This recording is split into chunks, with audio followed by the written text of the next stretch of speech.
Este é o Sol. Desde o ano 10.000 a.C., a história abunda em pinturas e escritos que refletem o respeito e adoração dos povos por este astro. E é simples entender o porquê, com seu aparecimento todas as manhãs, trazendo visão, calor e segurança, salvando-os do frio e da escuridão da noite repleta de predadores. Sem ele, todas as culturas perceberam que não haveriam colheitas nem vida no planeta. Estas realidades fizeram do Sol o astro mais adorado de todos. Todavia, muitos estavam atentos também às estrelas. As estrelas formavam padrões que lhes permitiam reconhecer e antecipar eventos que ocorrem de tempos em tempos, tais como eclipses e luas cheias. Eles catalogaram grupos celestiais daquilo que conhecemos hoje como constelações. Esta é a Cruz do Zodíaco, uma das mais antigas imagens na história da humanidade. Ela representa o trajeto do Sol através das 12 maiores constelações no decorrer de um ano. Ela também representa os 12 meses do ano, as 4 estações, solstícios e equinócios. O termo zodíaco está relacionado com o fato das constelações serem antropomorfismos ou personificações, como pessoas ou animais. Por outras palavras, as primeiras civilizações não só seguiam o Sol e as estrelas, como também as personificavam através de mitos que envolviam seus movimentos e relações. O Sol, com seu poder de dar vida e de salvar, também foram personificados como se representasse um criador ou um deus. Deus Sol, a luz do mundo, o salvador da humanidade. Igualmente, as 12 constelações representaram lugares de viagem para o Deus Sol e foram nomeados por elementos da natureza que aconteciam nesses períodos de tempo. Por exemplo, Aquários, o portador da água que traz as chuvas da primavera.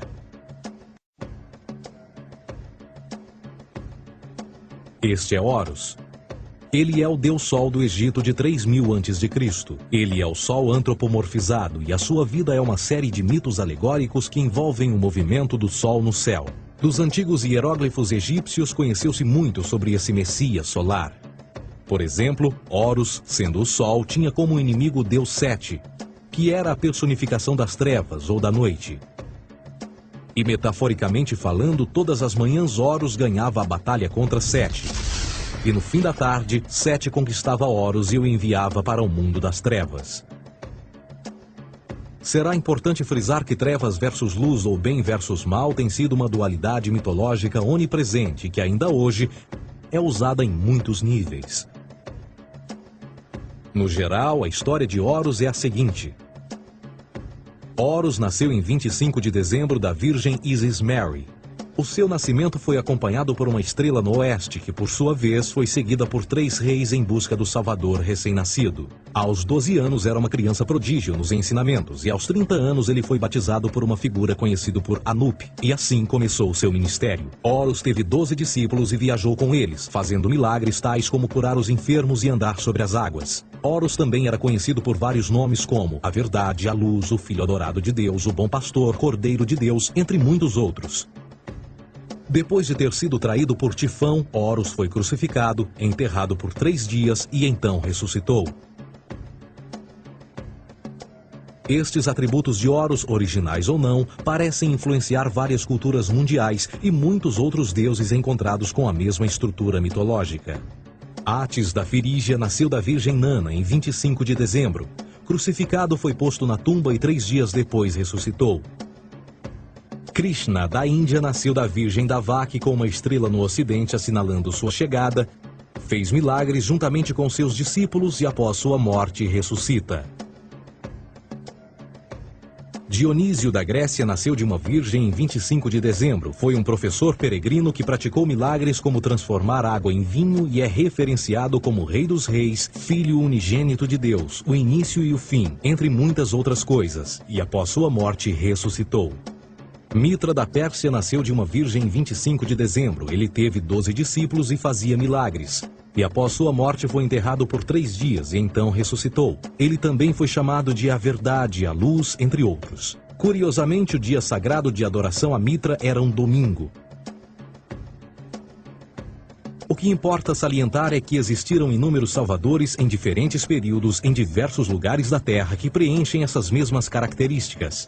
A pergunta que não quer calar: o porquê desses atributos? Por que o nascimento de uma virgem em 25 de dezembro? Por que a morte e a ressurreição após 3 dias? Por que os 12 discípulos ou seguidores? Para descobrirmos, vamos examinar o mais recente dos Messias solares.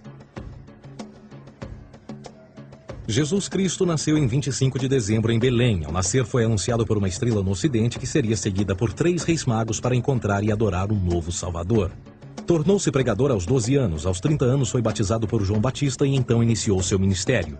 Jesus teve 12 discípulos que viajaram com ele praticando milagres como curar doentes, andar sobre a água, ressuscitar mortos. Ele também é conhecido como Rei dos Reis, o Filho de Deus, a luz do mundo, o início e o fim, o Cordeiro de Deus, entre muitos outros. Depois de ter sido traído por seu discípulo Judas por 30 moedas de prata, ele foi crucificado, posto em uma tumba e após 3 dias ele ressuscitou e ascendeu aos céus. Em primeiro lugar, a sequência do nascimento é completamente astrológica. A estrela no ocidente é Sírius, a mais brilhante do céu noturno, que a cada 24 de dezembro se alinha com outras 3 estrelas brilhantes no cinturão de Órion. Essas 3 estrelas brilhantes são chamadas hoje, como eram na antiguidade, 3 reis, 3 Marias no Brasil e Portugal. Os 3 reis e a estrela mais brilhante, Sírius, todas apontam para o nascer do Sol em 25 de dezembro. Esta é a razão pela qual os 3 reis seguem a estrela a oeste em uma ordem que apontam ao amanhecer. O nascimento do Sol.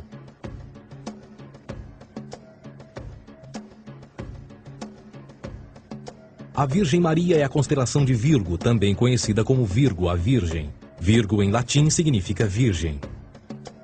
Virgo também é conhecida como a Casa do Pão. E a representação de Virgo é uma virgem segurando um feixe de espigas de trigo. Esta Casa do Pão e o seu símbolo das espigas de trigo representa agosto e setembro, a época das colheitas. Por sua vez, Belém é a tradução ao pé da letra de A Casa do Pão. Belém também é a referência à constelação de Virgem, um lugar no céu, não na terra. Existe outro fenômeno muito interessante que ocorre em 25 de dezembro, é o solstício de inverno. Do solstício de verão ao solstício de inverno, os dias se tornam mais curtos e frios. Da perspectiva de quem está no hemisfério norte, o sol parece se mover para o sul, ficar menor e mais fraco. O encurtamento dos dias e o fim das colheitas conforme se aproxima o solstício de inverno, simbolizando o processo de morte. Era a morte do sol. Pelo 22º dia de dezembro, o falecimento estava completamente realizado e faz com que atinja seu ponto mais baixo no céu. Aqui algo curioso acontece. O Sol para de se mover por 3 dias. Durante estes 3 dias, o Sol fica pelas redondezas da constelação do Cruzeiro do Sul, ou Alfa Crucis. Depois desse período, em 25 de dezembro, o Sol se move 1 grau, dessa vez para o norte, trazendo perspectiva de dias maiores, mais calor e a primavera. E assim se diz: o Sol morreu na cruz, ficou morto por 3 dias, apenas para ressuscitar ou nascer mais uma vez. Esta é a razão pela qual Jesus e muitos outros deuses solares compartilham da ideia de crucificação, morte por 3 dias e o conceito da ressurreição. É o período de transição do Sol antes de mudar para a direção contrária no hemisfério norte, trazendo a primavera e assim a salvação. Todavia, eles não celebram a ressurreição do Sol até o equinócio da primavera, ou Páscoa. Isto é porque no equinócio da primavera o Sol domina oficialmente o mal, as trevas, assim como o período diurno se torna maior que o noturno. E o revitalizar da vida na primavera emerge. Agora, provavelmente, a analogia mais óbvia de todas neste simbolismo astrológico são os 12 discípulos de Jesus. Eles são simplesmente as 12 constelações do zodíaco com que Jesus, sendo o Sol, viaja. De fato, o número 12 está sempre presente ao longo da Bíblia.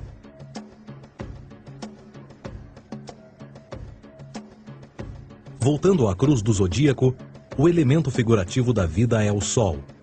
Isto não é uma mera representação artística ou ferramenta para seguir os movimentos do Sol.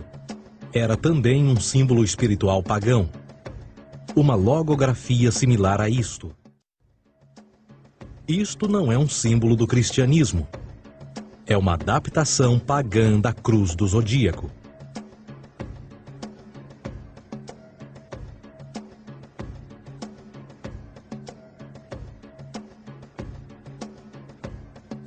Esta é a razão pela qual Jesus, nas primeiras representações, era sempre mostrado com a sua cabeça na cruz.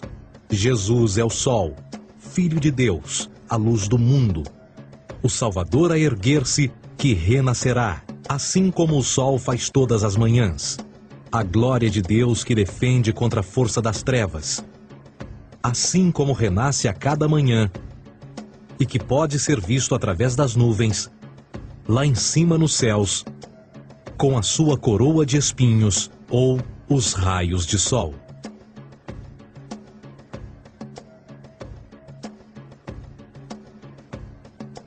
Agora, nas muitas referências astrológicas ou astronômicas na Bíblia, uma das mais importantes tem a ver com o conceito de eras. Através das Escrituras há inúmeras referências a essa era. Para compreender isto, precisamos primeiro estar familiarizados com o fenômeno da precessão dos equinócios.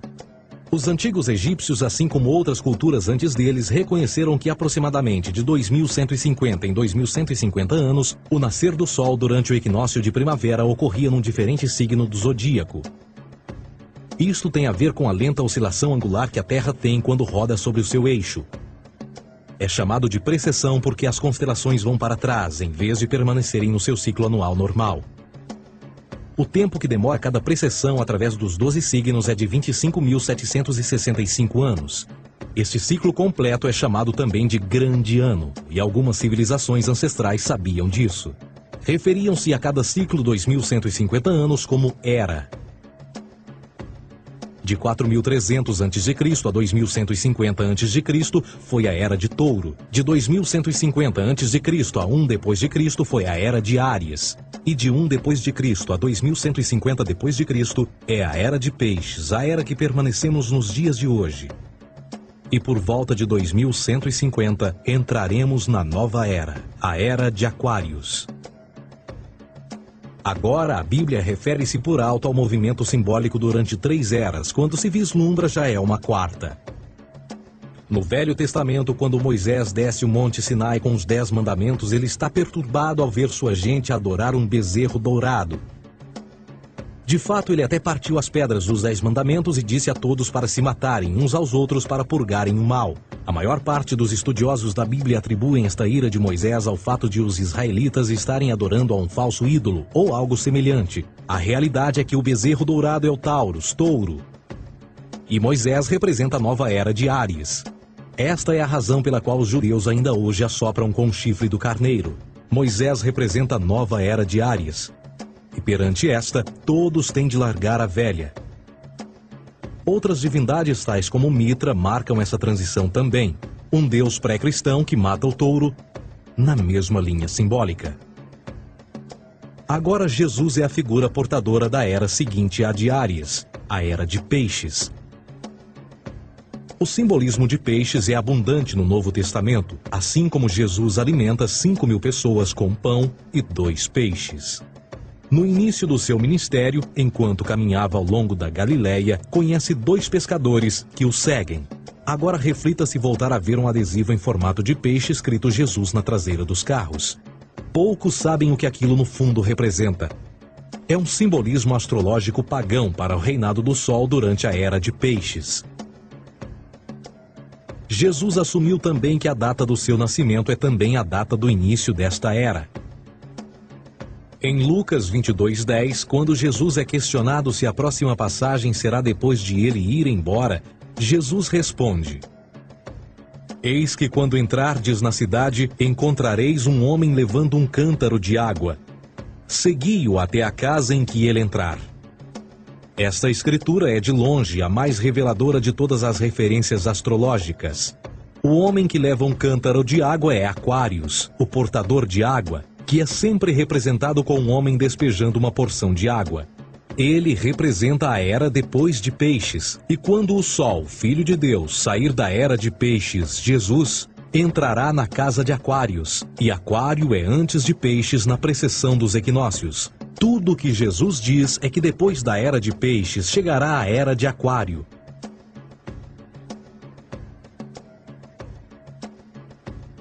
Agora todos já ouvimos falar sobre o fim do mundo.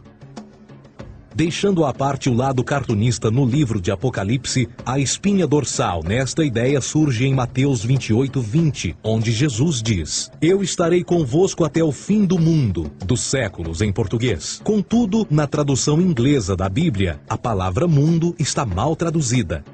A palavra realmente usada era aion, que significa era. Eu estarei convosco até o fim da era, o que no fundo é verdade. Jesus, como personificação solar de peixes, irá acabar quando o Sol entrar na era de Aquário. Este conceito de fim dos tempos e do fim do mundo é uma má interpretação desta alegoria astrológica. Vamos dizer que aproximadamente 100 milhões de brasileiros acreditam que o fim do mundo está próximo. Além disso, o personagem de Jesus, literalmente e astrologicamente um híbrido, só demonstra o quão plágio do deus Sol Horus do Egito, Jesus é. Por exemplo, inscrito há 3.500 anos atrás, nas paredes do templo de Luxor, no Egito, estão imagens da Enunciação, da Imaculada Concepção, do nascimento e da adoração a Horus. As imagens começam com o anúncio à Virgem Ísis de que ela irá gerar Horus, que Nefe, o Espírito Santo, irá engravidar a Virgem, e depois o parto e a adoração, e que é não mais do que o milagre da concepção de Jesus. Na verdade, as semelhanças entre Horus e Jesus são flagrantes.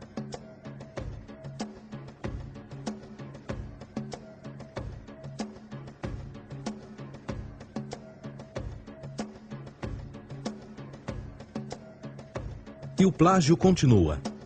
A história de Noé e da sua arca é tirada diretamente das tradições. O conceito de dilúvio é presente em todas as antigas civilizações, em mais de 200 diferentes citações em diferentes períodos e tempos. Contudo, não será preciso ir muito além da fonte pré-cristã para encontrar a epopeia de Gilgamesh, escrita em 2600 a.C. Esta história fala sobre grandes inundações ordenadas por Deus, uma arca com animais salvos e até mesmo o libertário retornar da pomba, entram em concordância com a história bíblica, entre muitas outras semelhanças. E depois há a história plagiada de Moisés. Sobre o nascimento de Moisés, disse que ele foi colocado numa cesta de cana e lançado ao rio para evitar um infanticídio. Ele foi mais tarde salvo pela filha de um rei e criado por ela como um príncipe. Esta história do bebê numa cesta foi retirada do mito de Sargão de Acade por volta de 2250 a.C. Depois de nascer, Sargão foi posto numa cesta de rede para evitar um infanticídio e lançado ao rio. Foi depois salvo e criado por Aqui, uma esposa da realeza Acádia. Além disso, Moisés é conhecido como legislador, portador dos 10 mandamentos e da lei mosaica. Contudo, a ideia de a lei ser passada de um deus para um profeta numa montanha é também antiga. Moisés é somente um legislador numa longa linha de legisladores na história mitológica. Na Índia, Manou foi o grande legislador. Na ilha de Creta, Minos ascendeu ao monte Ida, onde Zeus lhe deu as leis sagradas. Enquanto que no Egito, Moisés tinha nas suas pedras tudo o que Deus lhe disse. E no que diz respeito a estes 10 mandamentos, foram retiradas a papel químico do feitiço 125 do Livro dos Mortos do Antigo Egito. O que é que o Livro dos Mortos dizia? Eu nunca roubei, tornou-se tu nunca roubarás. Eu nunca matei, tornou-se nunca matarás. Eu nunca menti, tornou-se nunca levantarás falsos testemunhos. E por aí adiante. A religião egípcia é, no fundo, a base fundamental para a teologia judaico-cristã. Batismo, vida após a morte, julgamento final, imaculada concepção, ressurreição, crucificação, a arca da aliança, circuncisão, salvadores, comunhão sagrada, dilúvio, Páscoa, Natal, a passagem e muitas outras coisas e atributos são ideias egípcias, nascidas muito antes do cristianismo ou judaísmo. Justin Martyr, um dos primeiros historiadores e defensores cristãos, escreveu: quando nós, cristãos, dizemos que Jesus Cristo, nosso Mestre, foi produzido sem união sexual, morreu e ressuscitou e ascendeu aos céus, nós não propomos nada de muito diferente do que aqueles que propõem e acreditam tal como nós, nos filhos de Júpiter.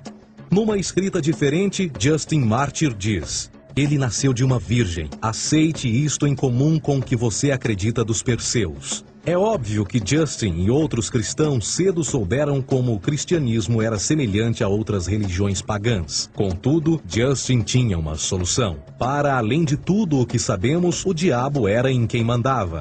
O diabo teve a ambição de chegar primeiro que o Cristo e criou essas características para o mundo pagão. Fundamentalist Christianity, fascinating. These people actually believe the world is 12,000 years old. Swear to God. I actually asked one of these guys, okay, dinosaur fossils. He says, dinosaur fossils? God put those here to test our faith.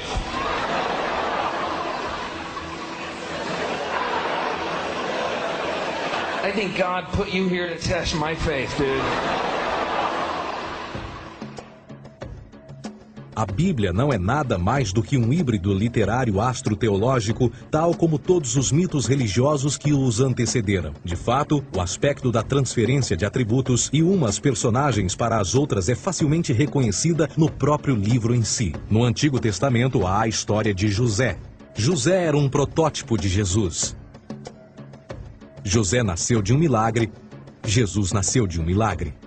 José tinha 12 irmãos, Jesus tinha 12 discípulos. José foi vendido por 20 pratas, Jesus foi vendido por 30 pratas. Irmão Judá sugere a venda de José. O discípulo Judas sugere a venda de Jesus. José começa os seus trabalhos aos 30, Jesus começa aos 30 também. Os paralelismos continuam. Além disso, haverá algum registro não bíblico da existência de mais alguém chamado Jesus, filho de Maria, que viajou com 12 seguidores e curou pessoas? Existiram muitos historiadores que viveram no Mediterrâneo durante esse mesmo período e até mesmo após a presumível morte de Jesus. Quantos desses historiadores fizeram relatos sobre a sua figura? Nenhum.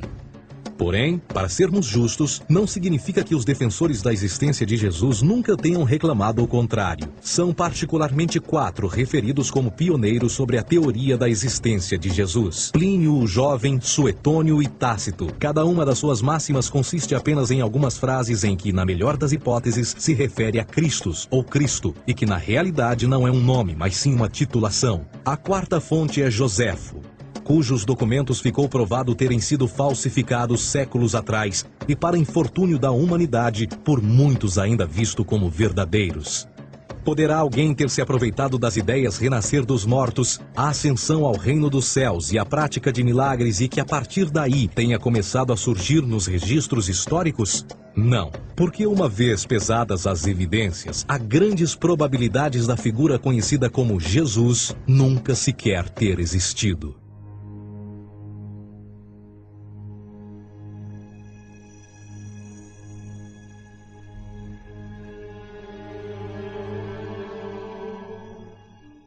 We don't want to be unkind, but we want to be factual. We don't want to cause hurt feelings, but we want to be academically correct in what we understand and know to be true. Christianity just is not based on truth. We find that Christianity was in fact nothing more than a Roman story, developed politically. A realidade consiste em que Jesus foi a divindade solar do setor gnosticista cristão e, tal como outros deuses pagãos, era uma figura mítica. Foi sempre o poder político que procurou monopolizar a figura de Jesus para controle social. Por volta de 325 d.C., em Roma, o imperador Constantino reuniu o Concílio Ecumênico de Nicéia e foi durante esta reunião que as doutrinas políticas com motivação cristã foram estabelecidas e assim começou uma longa história de derramamento de sangue e fraude espiritual. E nos 1600 anos que se seguiram, o Vaticano dominou politicamente com mão de ferro toda a Europa, conduzindo-a a um período de obscurantismo, onde o conhecimento era apenas um privilégio da Igreja, as Cruzadas e a Santa Inquisição. O cristianismo, bem como todas as crenças teístas, são a fraude desta era. Serviu para afastar os seres humanos do seu meio natural e da mesma maneira uns dos outros. Sustenta a submissão cega do ser humano à autoridade. Reduz a responsabilidade humana sob a premissa de que Deus controla tudo e que, por sua vez, os crimes mais terríveis podem ser justificados em nome da perseguição divina. E o mais importante, dá o poder àqueles que sabem a verdade e usam o mito para manipular e controlar sociedades. O mito religioso é o mais poderoso dispositivo já criado e serve como base psicológica para que outros mitos floresçam ou justifiquem.